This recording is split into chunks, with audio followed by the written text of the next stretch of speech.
The shocking disappearance of Tara Leigh Calico. Inside the investigation. We all have imagined the ideal Disney life where a princess wakes up early and then goes to explore nature's bliss every morning by taking her bike and riding around the forest. But real life is dark because unknown and unseen dangers are always haunting those who want to explore their true selves in the presence of nature. Today's case is about one such tragic incident that happened with an ambitious 19-year-old girl and changed her life forever. Welcome to AF Crime, the channel that brings you fascinating crimes all around the world. If you're interested in this kind of content, this channel is for you.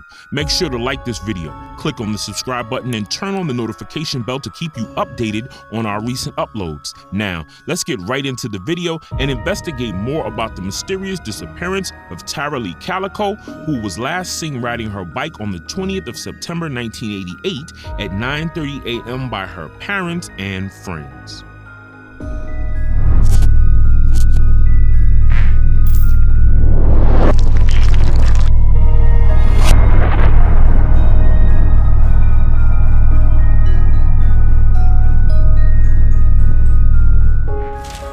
Tara was an inhabitant of Belen, New Mexico for the last 19 years. She had recently completed high school at Belen High and was a sophomore at the University of New Mexico.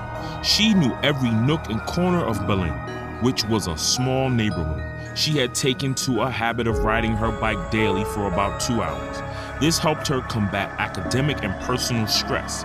Unlike most teenagers, she was an early bird and preferred taking her bike quite early in the morning for a ride around the neighborhood. Sometimes she used to ride towards Highway 47, which was a familiar route to her. It was a permanent habit of hers, and she never missed riding her bike for even a single day. Her pink neon bike was very popular among her neighbors as they knew that it belonged to Tara. It was just another day in the early fall of 1988 when Tara took her bike out of her home for a ride at 9:30 a.m. She had planned to ride a little longer than usual today because the day seemed very bright. She left right at 9:32 a.m. and started riding towards her ultimate destination, which was Highway 47.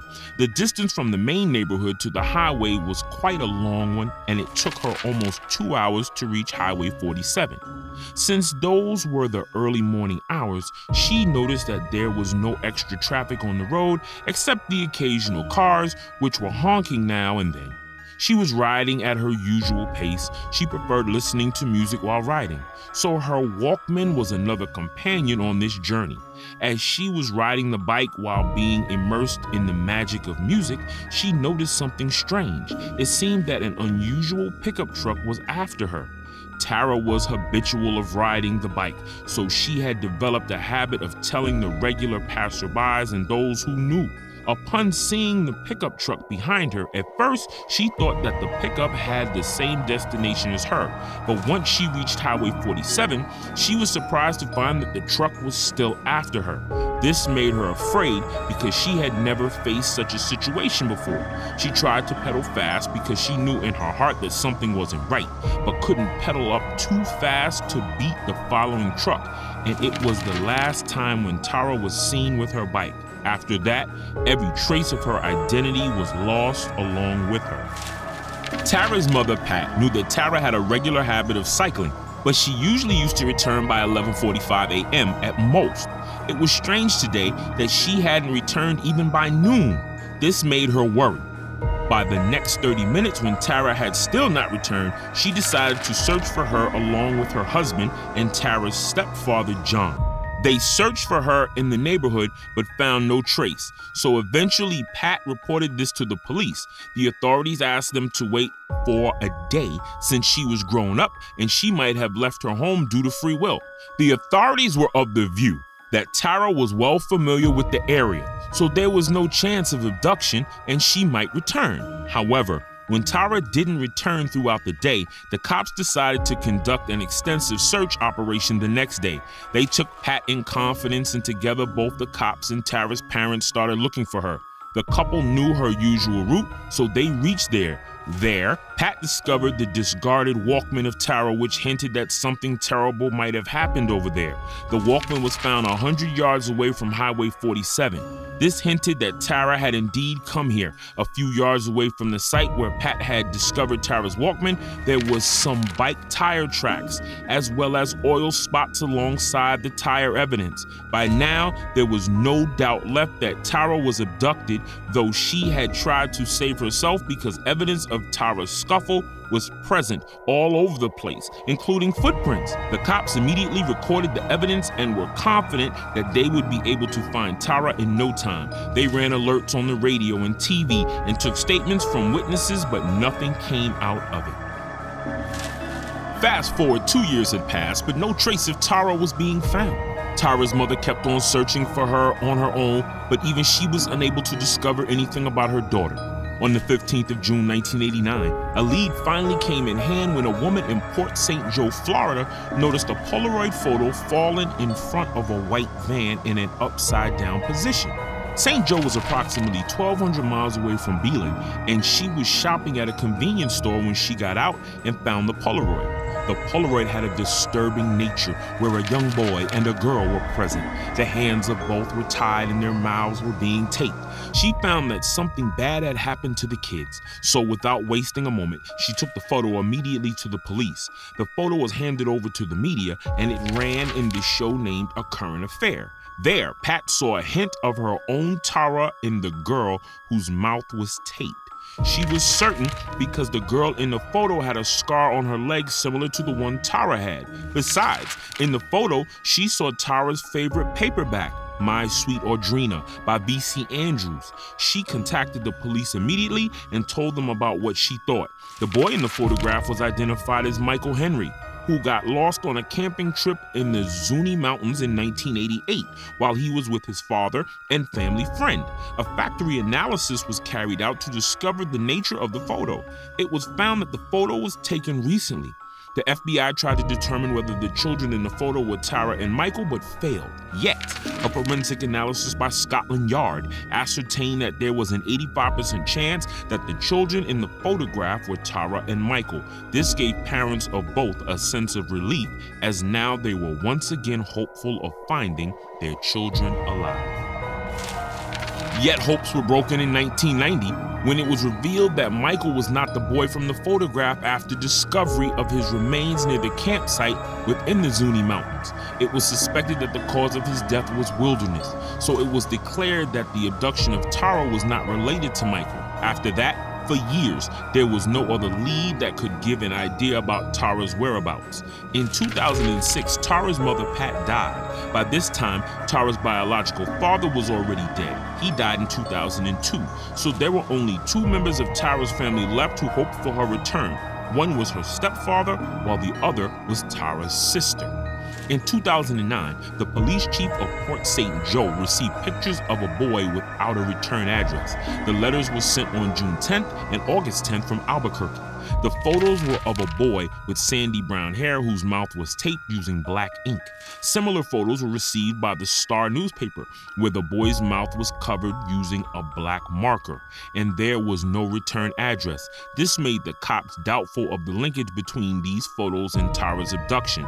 It got strange when a self-proclaimed psychic called the police chief and informed him that she used to have dreams about a girl whom she believed is Tara, whom she had met in California previously. She further informed that the runaway told her that she used to work in a strip club. Her dream suggests that now the runaway had been murdered and is buried in California. Searches were carried out at the location being described by her, but nothing was found. After that, 2 other Polaroids were received by the authorities concerning Tara's whereabouts. One was blurry where the mouth of the girl who stood near a construction site in Montecito, California was taped and a light blue striped fabric was there behind her. It was the same one indicated by the witness who had earlier retrieved the Polaroid near the white van. According to her statement, the light blue pillow fabric was the one she had seen in a pickup. The second was more strange, where a woman's mouth was covered with gauze along with her eyes and hands. She was sitting near a male passenger on an Amtrak train. It was later revealed that the second photo was a practical prank that was being played on Tara's family by somebody. In 2013, the case again gained momentum after a deathbed confession made by a man, Henry Brown. He revealed that following the disappearance of Tara, he was there with an acquaintance of his named Lawrence Romero Jr. In his basement, he found the body of a girl who was wrapped in a blue tarp and was buried in a shallow grave. Brown revealed that Romero Jr., alongside another man named Dave Silva, told him that the body was of Tara's. Romero Jr. revealed that they had hit her bike intentionally to get her attention as they were with another friend, Leroy Chavez. When they became successful in getting her attention, they abducted her at first and then raped her in a grave pit. When Tara threatened them to report the whole incident to the police, Romero stabbed her at first and then hid her body in nearby bushes with the help of his friends. Later, when they found that the police were in search of Tara, they became so afraid and took her dead body in Romero Jr.'s basement. He informed that Romero Jr. and other boys' parents were familiar with what they did, so Romero Sr., who was the local sheriff, helped his son and other boys get away with the murder. After that, Tara's body was disposed of in a nearby pond and her bike was handed over to the junkyard. After telling the whole incident, Brown confessed that he was afraid at the time to tell the police about this because Romero Jr. had threatened to kill him too. Later, when Romero Jr. committed suicide in 1991, he had confessed in his suicide note for the murder. However, Brown destroyed that due to the fear of being held accountable. Another man made a similar confession like that where he said to police that one of the prime suspects had confessed to him too. Despite the statements made by both men, Tara's body was never recovered, so no official complaints against the possible perpetrators were lodged by the police. 2017, Tara's friend Melinda decided to work on this case along with Tara's sister Michelle. Together, they started a podcast about the major findings in this case and planned to work on a documentary regarding this. Despite these efforts, Tara's body or whereabouts were never found.